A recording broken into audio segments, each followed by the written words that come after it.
Do you need help protecting your finances as you enter retirement? David Dickens of KC Financial Advisors has got you covered. Welcome to the Cover Your Assets KC podcast. Another edition of Cover Your Assets KC is upon us. I'm Walter Storholt alongside David Dickens, President and a Wealth Advisor at KC Financial Advisors. And a great show on the way today, things you might not know about the S&P 500. What is it? David's got 6 items to share with us on the show today as we kind of walk through some of these things that you may not know and may need to know, in fact. And looking forward to this, David. What inspired this? You've been getting questions from listeners, or these just thought maybe it's time that we address some of these things? Just a stroke of genius? What do you think? Well, in conversations, whether it's in my office or even at, parties, it's amazing how murky something like the S&P 500 is to people. It's a rip-roaring party when the S&P 500 gets brought up. But when you get a drink in your hand and you're talking to me, I get a lot of questions from a lot of people, just kind of random questions, because they have me, trapped in a corner, and it's easy to ask me in a non-threatening way. So, yep. But it is funny for something that I and people in my business take so for granted, because we throw that term around, the S&P 500 or the Nasdaq or the Dow. We throw it around like everybody totally understands it. But when you dig an inch deep with people's brains, they don't really know that much about it. So these 6 things we're going to talk about, I'll be impressed if most of our listeners know half of these already. I'll be happy to be the guinea pig, and I'll raise my. You don't have to quiz me, David. I'll just be honest, and I'll raise my hand after each one to say, like, I knew that, or no, didn't know that. Learned something new. Boom. All right, well, let's go with that. Let's see how we do. Sounds good. So what's up first? So up first is the fact that the S&P 500 actually has 505 stocks in it. Okay, I'm already 0 for 1. I didn't know that nuance. So that it is a nuance, because those 505 stocks are actually issued by 500 companies. So okay. It's sort of true to its name. However, if you ask Siri how many stocks are in the S&P 500, she's going to say 505. So some of our listeners would know, for instance, Google, or as it's actually called, Alphabet, actually has 2 different classes of stock, Class A and Class C shares, that are in the S&P 500. So that's one example of why there are not just 500 stocks in the S&P 500, but 505. I bet some people don't even know that the 500 means that there's 500 stocks in there. I wasn't even going that basic. So that's exactly, that's kind of a good point. So yeah, it's kind of sort of the 500 most memorable companies in America make up the S&P 500, and it happens to be 505 pieces. Did you say most memorable? I would say that you're not going to know all 500, but you're certainly going to know the top 50. Okay. Merck, Chevron, MasterCard, Visa, Berkshire Hathaway, Tesla, Google, Exxon, Johnson & Johnson, those types of companies. If you saw the list, if anybody listening to this saw the list of the top 50, they'd go, "Oh, I haven't heard of 3 of those," but you'd have heard of the rest of them. Gotcha. Okay. So it's big company America. It's all big capitalization companies in America. So think well-known company, think they're probably in the S&P 500. Exactly right. Okay. Very good. All right. We learned a little bit already. What's number 2? So everybody knows that an exchange-traded fund, an ETF, is kind of like a mutual fund, trades throughout the day. I talk about ETFs a lot on these podcasts. 3 of the biggest 4 in the world track the S&P 500. I'm not sure why you would necessarily need to know that, other than if you're a do-it-yourselfer and you try to kind of index your portfolio, one of your biggest holdings is going to be the S&P 500. So whether you have a Vanguard is a big one, the iShares is a big one, and the Spiders are a big one. And there's almost $1 trillion between those 3. There's almost $1 trillion invested between those 3 ETFs that track the S&P 500. Wow. So you're a passive investor, you're buy and hold, you just want to match the index. Well, an S&P 500 ETF is a perfect, cheap solution for doing that. The downside is, if you're buy and hold, well, all of these were down more than 50% in 2008 and 2009. Why? Well, because the S&P 500 was down more than 50% in 2008 and 2009.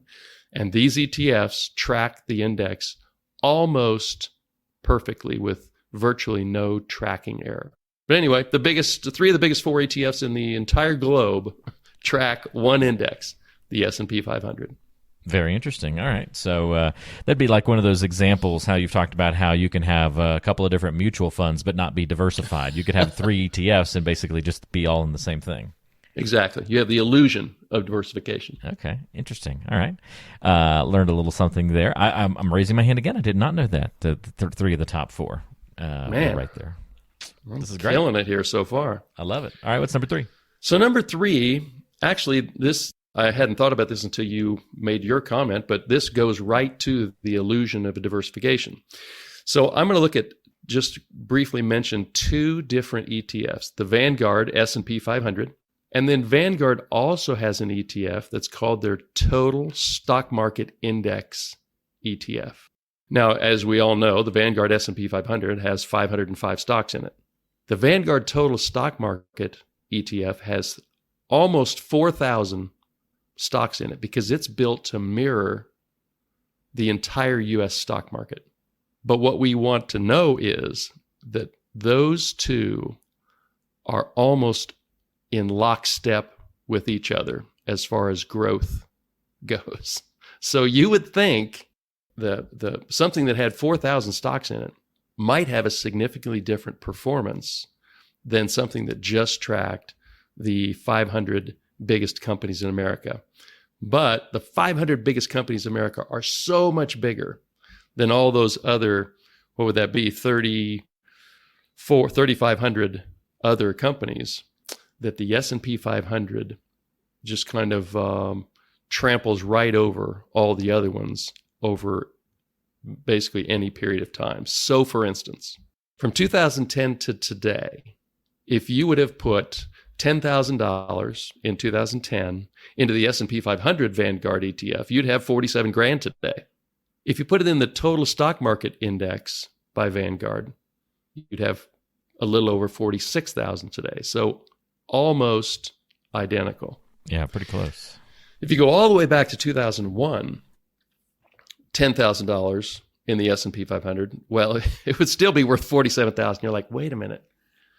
Well, they talk about the lost decade being 2001 to 2010 because we had two 50% drops. So it just kind of coincidentally, but today, if you'd put 10,000 in the S&P 500, either in 2001 or 2010, you'd still have 47,000 today.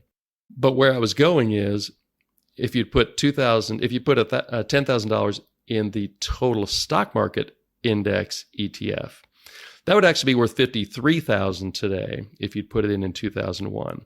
So a little bit better performance over that longer period of time. Why is that? Well, because the financial crisis, 2008, 2009, had everything to do with large cap U.S. stocks getting hammered.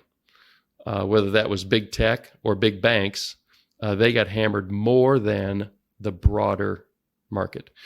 So the biggest differences between just investing in an S&P 500 index and a total stock market index is that the total stock market index is going to include small cap stocks and mid cap stocks, a whole lot of stocks, a whole lot of companies you have never heard of.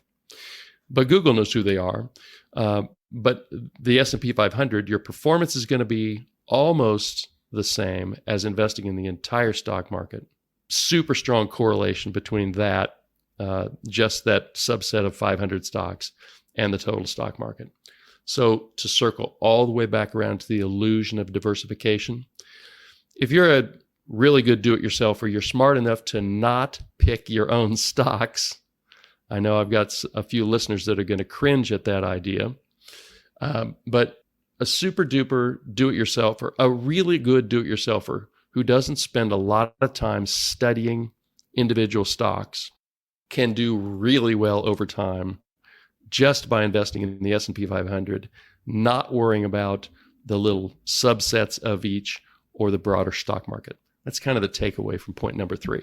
Feels like sometimes we may overcomplicate things that don't need to be overcomplicated. We do love to do that. And people in my business, we love to do that too. And for a lot of people, that just doesn't have to be the case. Okay, very good. 3 good ones so far, halfway through.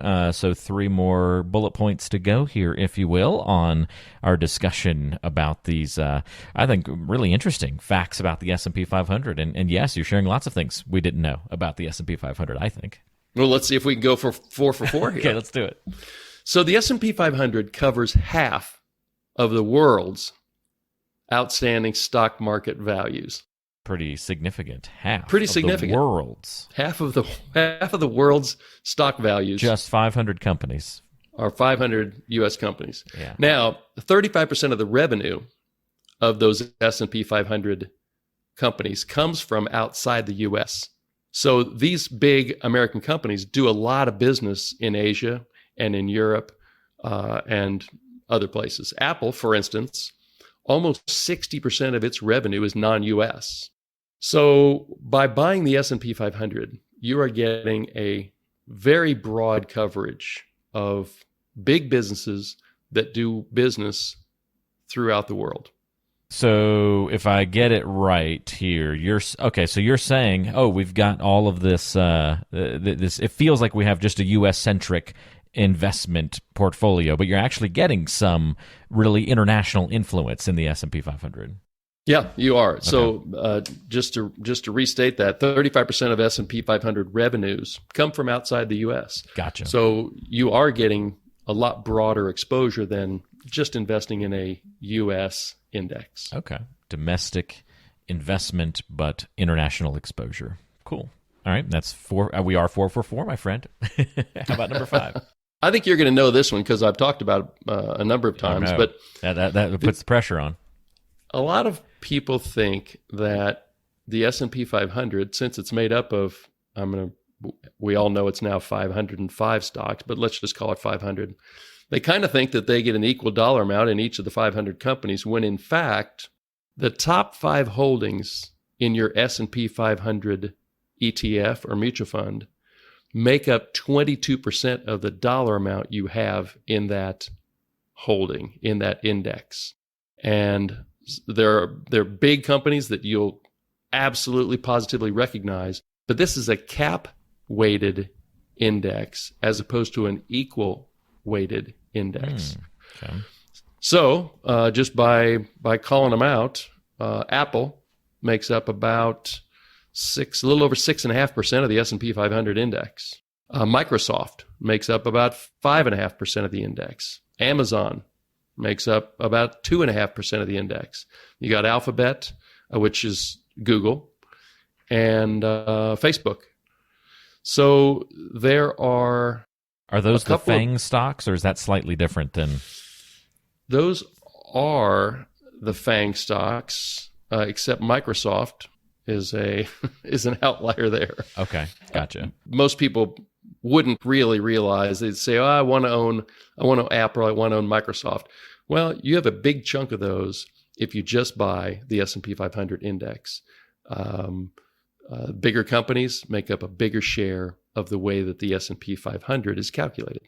It's very interesting. Okay, and now that's with particular investments, right? In depending on what investment you're choosing is going to have those different weights. But you mentioned a word there that if you wanted equal exposure to all 500, there's one that does that distribution weight wise. Okay, so that's number 6. And if you say, well, I would just like to have 1/500th of each of those companies.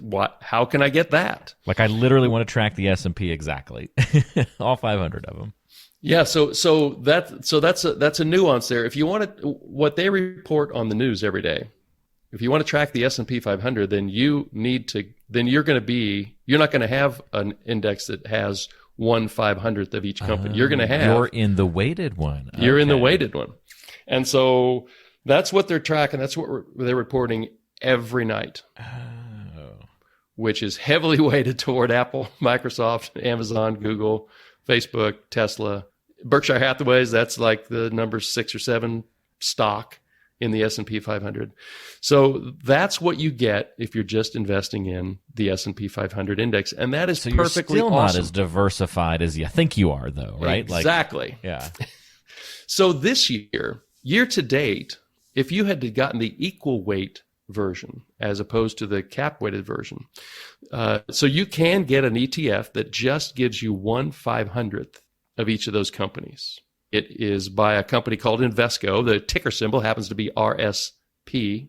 And what it does is it does exactly that. It gives you 1/500th of each of the 500 companies, the 505 stocks in the S&P 500. It was created in 2004. I don't know why they created it, but probably for the very reason that people go, wait a minute, I didn't realize this was so heavily weighted to the top 10 companies, for instance. So strangely, because you think of Apple, Microsoft, Amazon, Facebook, Google, you think of those as being serious outperformers for the rest of the market. But so far year to date, and actually since the equal weight introduction in 2004, the equal weight has actually outperformed the S&P 500 index by about 1% a year. Now, that doesn't mean every year, but on average for the last 20 years, it's been an outperformer. So, for instance, if you put $10,000 into the equal weight version in 2004, you'd have 81 grand today, but only 67,000 in the cap weighted, the actual index. So there's a lot of ways to skin the cat. There are a lot of ways to convince yourself that you are truly diversified when in fact you're not really that diversified, because buying different ETFs, even buying a total stock market index ETF, doesn't really get you that much further diversified away from just the good old S&P 500. You can get, with domestic stocks, you can get arguably about all the diversification you need by holding one ETF that mirrors the S&P 500. Wow. That's pretty cool. Kind of eye-opening to peel all these layers of the onion back, David. It is, and we kind of like to have 5 or 6 or 8 or 10 different holdings, but in our portfolio to make us feel diversified. But the overlap is dramatic. So, depending on how advanced of a do-it-yourselfer you are, take a look and just make sure that I've really done all of this smoke and mirrors, all this diversification to actually not get much diversification for myself. Maybe you want to simplify and take it down to 1 or 2 or 3 holdings. The focal point of your portfolio just might be the S&P 500. Fantastic. Love learning something new, David. And not only did we get like one takeaway, but several on today's show and some new nuggets. Hey, we can all take these to our future parties now and sound super, super smart and corner people. We can be the ones cornered now answering questions about the S&P. I love it. Exactly. Yeah, you'll be the life of the party, Walter. No doubt. I love it. Thanks for all of that great information today, David. And if it inspires any questions as you listen to the show today, folks, give David a call, and you can certainly talk through something that might be on your mind, whether it's related to the S&P 500 or another area of financial and retirement planning. Always happy to meet with you, maybe even take you all the way through the complete planning process where you get a review of your financial situation and talk about how to best prepare for retirement and beyond. 913-317-1414 is the number to call with your questions. 913-317-1414 or online at coveryourassetskc.com. And we'll put all that contact info in the description of today's show for you so you can find it easily. David, good one today. Appreciate you walking us through it all, and we'll look forward to another new show next week. You enjoy that beautiful Colorado snowfall today, and I'll look forward to talking to you next week. You keep enjoying those Chiefs articles. Thank you. You got it. Talk with you soon. That's David Dickens. I'm Walter Storholt. Thanks for joining us on Cover Your Assets, KC. See you next time. Investment advisory services offered through ChangePath LLC, a registered investment advisor. ChangePath LLC and KC Financial Advisors are separate companies.